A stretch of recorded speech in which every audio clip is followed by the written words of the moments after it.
오늘은 이 본문의 말씀을 가지고 믿음으로 하나님께 맡긴 사람들이라는 제목으로 말씀을 나누겠습니다. 오늘은 기드온과 바락과 삼손과 입다, 이 네 명의 믿음의 사람을 살펴보고자 합니다. 이 네 명이 어떻게 믿음의 사람인가를 한번 말씀을 통해서 보기를 원하는데요. 먼저는 사사 기드온입니다.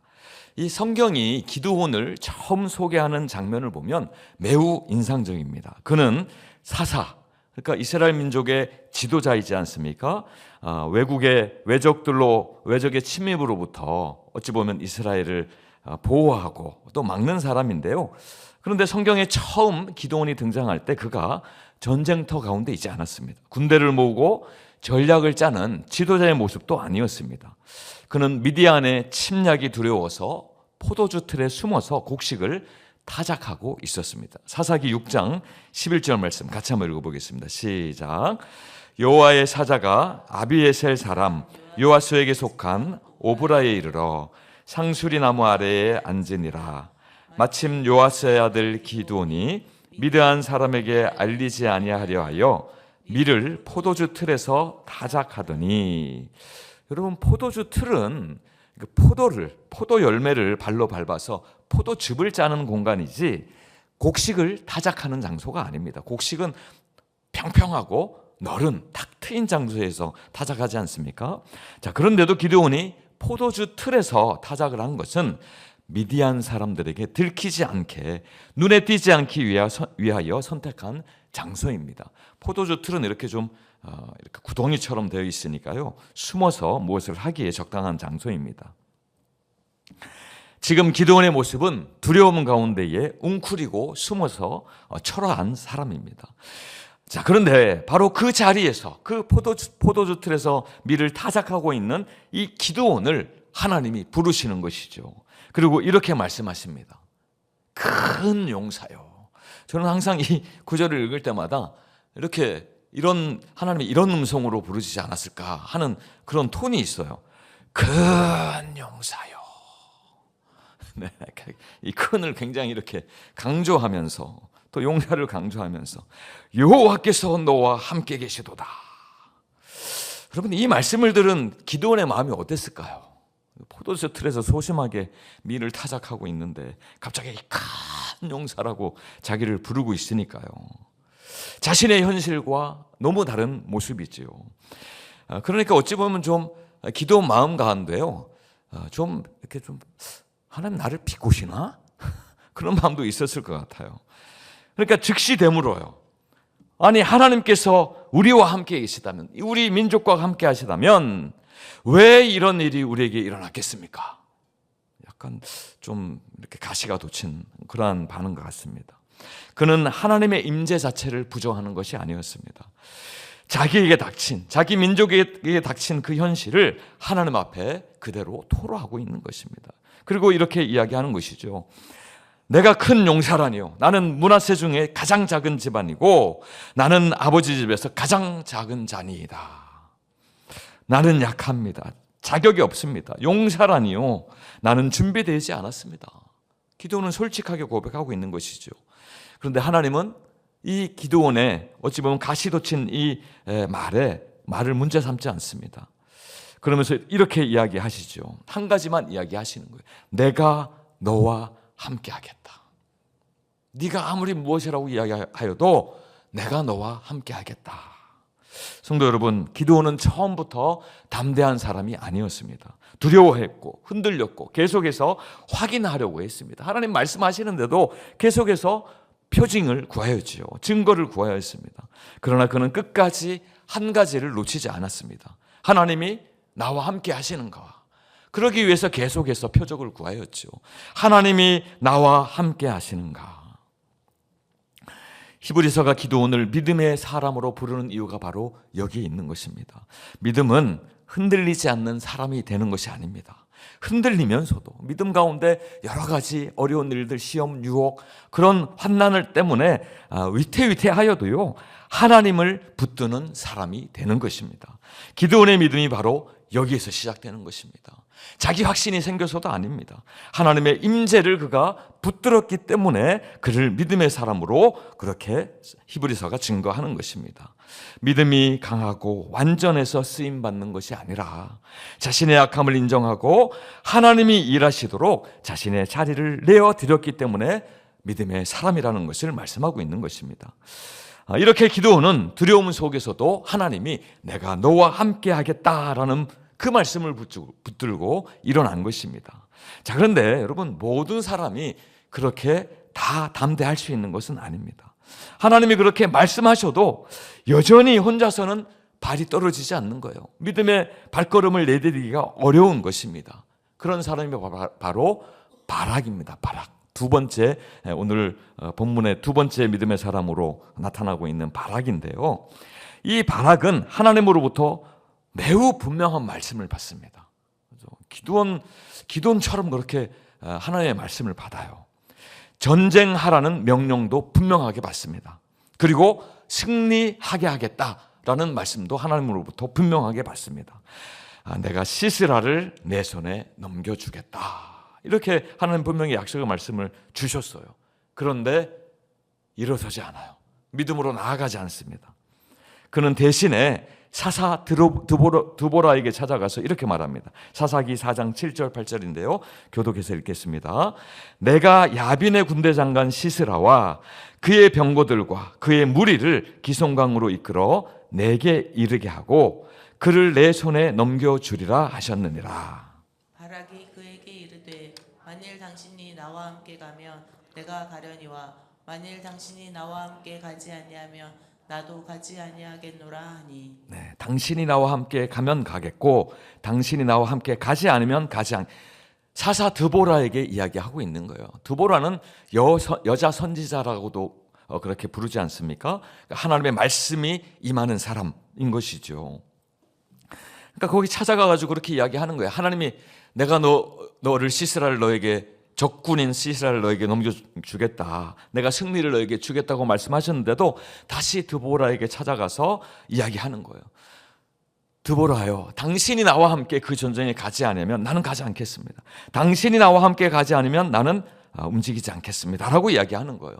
여러분, 얼핏 보면 믿음 없는 사람의 말 같아요. 하나님이 이야기하시고 드보라도 하나님이 너에게 승리를 이야기하였다. 가라! 라고 하는데도 당신이 가지 않으면 나는 가지 않겠습니다. 이렇게 이야기하는 것이지요.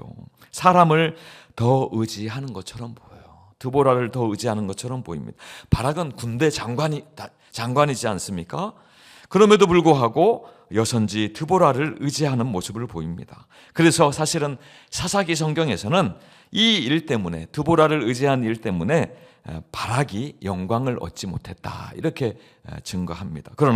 그런데도 오늘 이 히브리서 본문은 바락을 분명히 믿음의 사람으로 그렇게 칭하고 있습니다. 왜 그렇습니까? 히브리서는요, 바락의 담대함의 크기를 본 게 아니에요. 대신 바락이 어디에 붙어 있는가?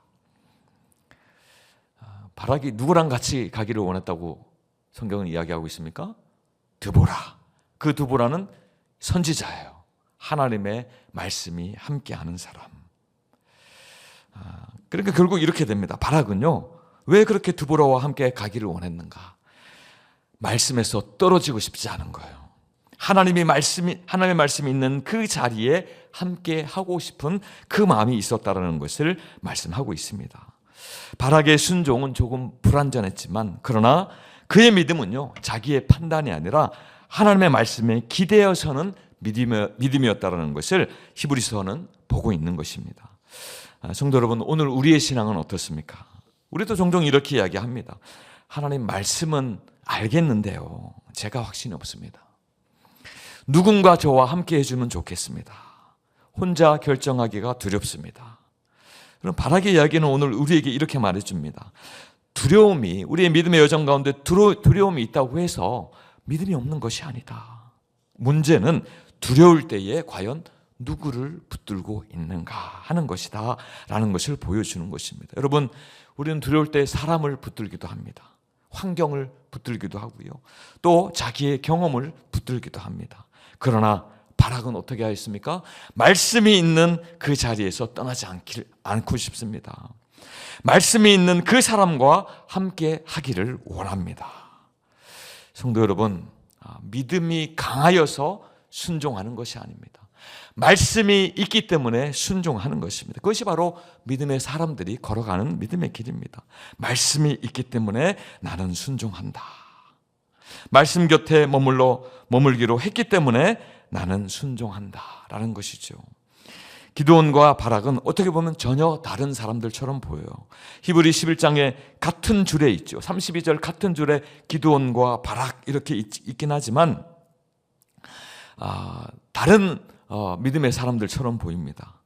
그럼에도 불구하고 히브리서가 그 두 사람을 믿음의 사람으로 그렇게 칭하는 이유가 있다면 그들의 믿음이 같은 방향을 향하고 있기 때문에 그렇습니다. 하나님 없이는 안 됩니다. 하나님 없이는 내 삶, 하나님 없이는 안 됩니다. 라고 그렇게 고백하는 것이죠. 기드온은 나는 약합니다. 또 바락은 나는 혼자 못 갑니다. 라고 다르게 고백하는 것 같지만 그러나 그 두 고백에는 결국은 하나님 없이는 안 된다라고 하는 것을 고백하는 동일한 고백이 있는 것입니다. 성도 여러분, 바락은 말씀 곁에 머물면서 믿음으로 한 걸음 내디뎠습니다. 자, 그런데 여기서 또 하나의 질문이 생겨요. 말씀을 알고도 무너져 내려버린 그 인생이 무너져 내린 그 사람은 또 어떤가?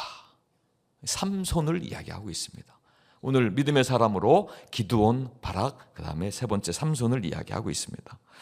여러분, 삼손의 삶을 떠올리면 먼저 생각나는 것이죠. 그가 믿음으로 행치 아니하였다. 자신의 힘을 믿은 사람이다. 순종하기보다는 자기 생각대로 충동적으로 그렇게 행하였다는 사람. 하나님께 헌신하기보다는 반복되는 실수로, 반복되는 죄로 인하여 실패한 사람이었습니다. 자, 그런데 여러분, 삼손은 어떤 사람이었습니까? 처음부터 특별한 사람이었습니다. 그는 태어나면서부터 나실인이었습니다. 하나님께 바쳐진 사람, 하나님께 구별된 삶을 살도록 그렇게 구별된 사람이었습니다. 그러나 삼손의 문제가 있었죠. 무슨 문제였습니까?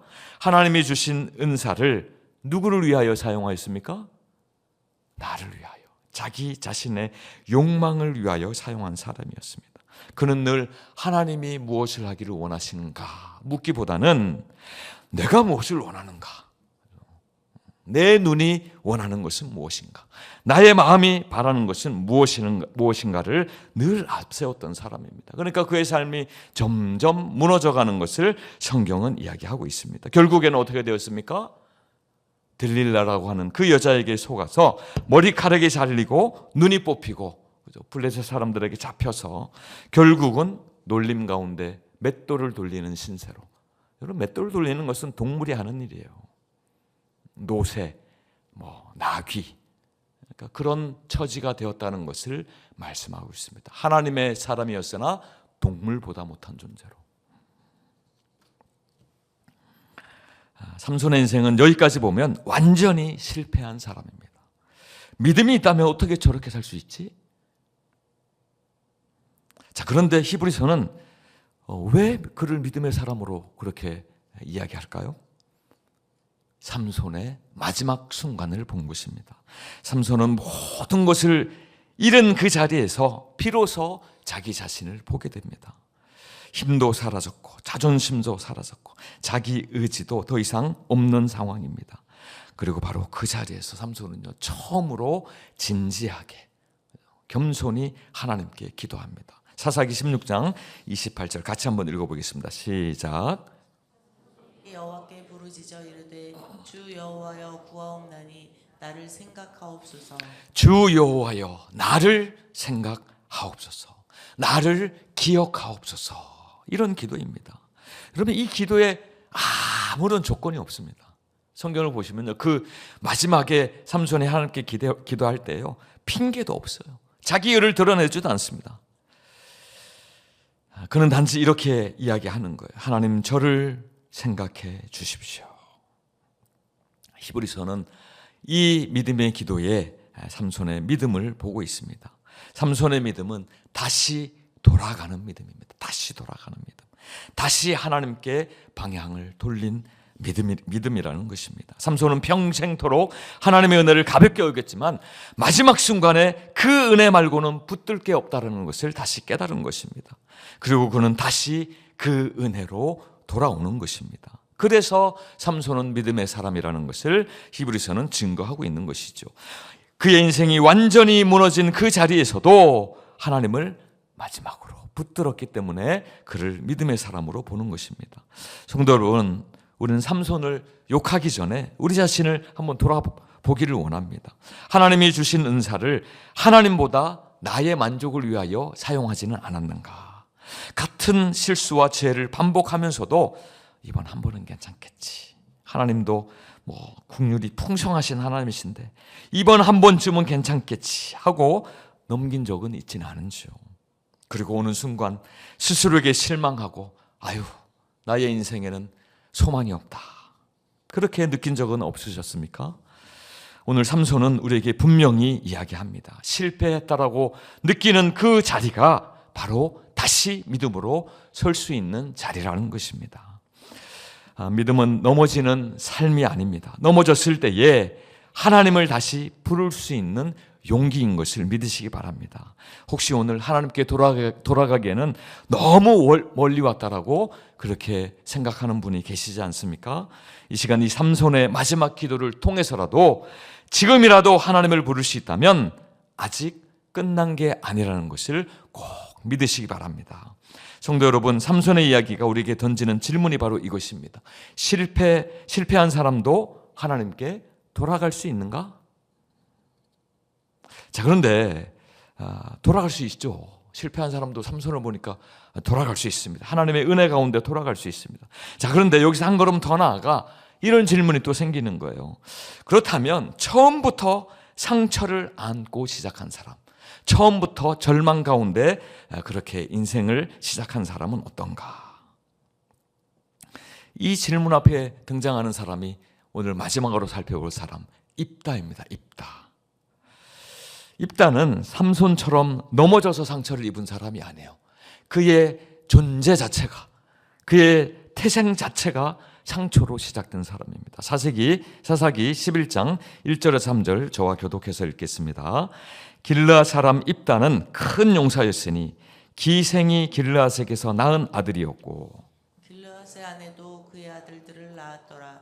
그 아내의 아들들이 자라매 입다를 쫓아내며 그에게 이르되 너는 다른 여인의 자식이니 우리 아버지의 집에서 기업을 잊지 함께 읽습니다. 못하리라 한지라. 이에 입다가 그의 형제들을 피하여 돕 땅에 거주하매 잡류가 그에게로 모여와서 그와 함께 출입하였더라.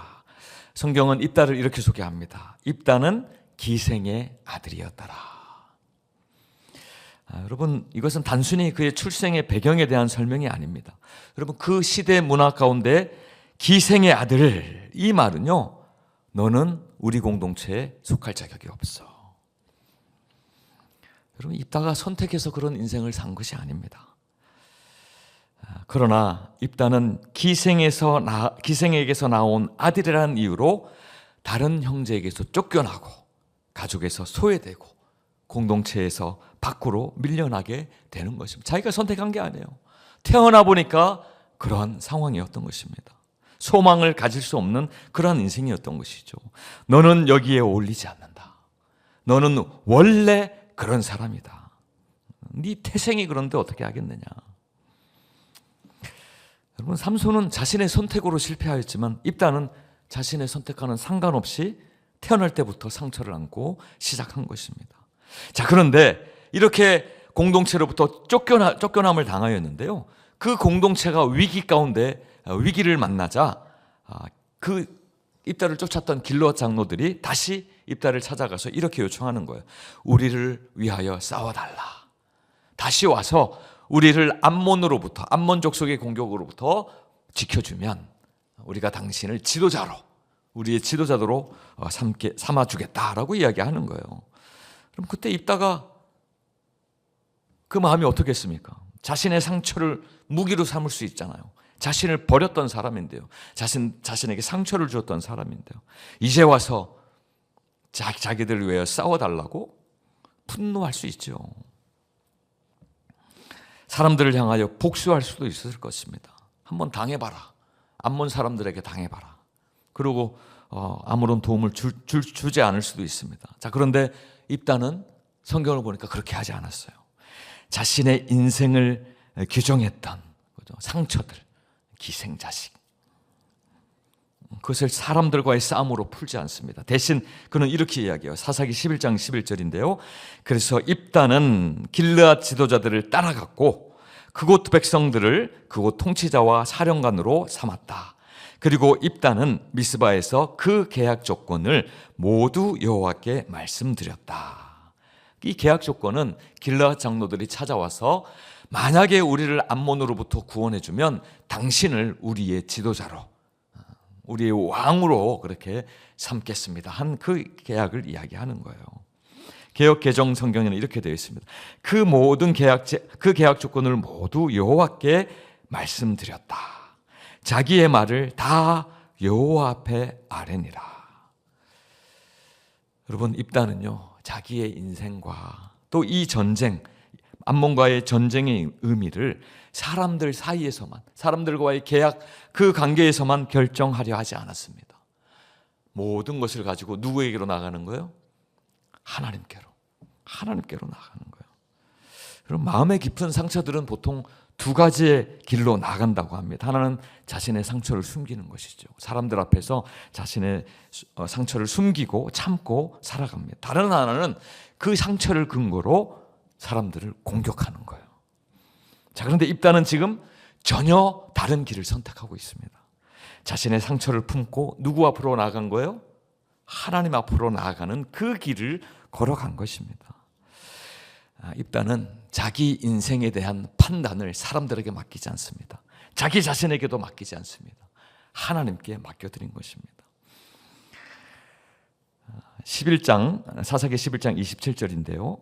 원하건대 심판하시는 여호와여, 오늘 이스라엘 자손과 암몬 자손 사이에 판결하시옵소서. 모든 판단의 권한을 지금 하나님께 올려드리고 있는 것입니다. 입다는 자신의 상처와 분쟁과 전쟁을 내 손에만 쥐고 있지 않았습니다. 그는 이렇게 고백하는 것입니다. 하나님, 이 모든 일의 최종 판단은 하나님께 있습니다. 제가 제 인생을 증명하려고 사람들과 끝까지 싸우지 않겠습니다. 심판하시는 하나님이 나의 인생을 판단하여 주십시오. 입다의 이야기는 오늘 우리에게 조용히 또 질문을 던집니다. 지금 내 인생을 정의하고 있는 것은 무엇인가? 내가 붙들고 있는 것, 내 인생을 내가 정의하는 것은 무엇인가? 사람들의 평가인가? 아니면 오래전에 받은 그런 상처들로 내가 나의 인생을 살아가고 있는가? 아니면 하나님이신가? 성경이 말하는 믿음은 우리가 받은 상처를 다 지워버리는 그러한 능력이 믿음은 아닙니다. 믿음은 상처가 더 이상 내 삶과 정체성의 주인이 되지 못하도록 나의 모든 것을 하나님께 맡기는 태도입니다. 여전히 상처가 존재할 수 있지만 그 상처가 나를 어찌하지 못하도록, 나를 결정하지 못하도록 그렇게 하는 것이지요. 오늘 하나님은 우리를 그렇게 부르십니다. 너의 모든 상처를 나에게 가져오라. 내가 너를 어떻게 보는지 한번 들어보지 않겠느냐. 사람의 말이 아니라 하나님의 시선으로 바라보라는 것이죠. 이것이 바로 히브리서가 말하는 입다의 믿음입니다. 하나님께 가지고 간 것, 하나님께 맡겨드린 것. 사랑하는 성도 여러분, 이것이 오늘 본문이 기드온과 바락과 삼손과 입다를 통하여서 우리에게 말씀하여 주시는 믿음입니다. 믿음은 비록 흔들리는 현실과 상황 가운데서도 끝까지 하나님을 붙들기로 선택하는 것입니다. 그래서 믿음을 이렇게 고백하게 되는 것이죠. 하나님 없이는 안 됩니다. 나의 인생을 주님께 맡겨드립니다. 내 삶을 규정하고 있는 것은 무엇인가? 한번 돌아보면서 다시 한번 그 하나님이 나의 삶의 판단자 되시고 하나님이 나의 삶을 이끄시는 참된 하나님이 되신다라고 고백하는, 그리하여서 문제가 있지만 어려움이 있고 두려움이 있지만 그 가운데서라도 하나님께 내어드리는, 하나님의 자리를 나의 인생의 여정 가운데 만들어드리는 우리 모든 성도님들 되시기를 간절히 축원드립니다.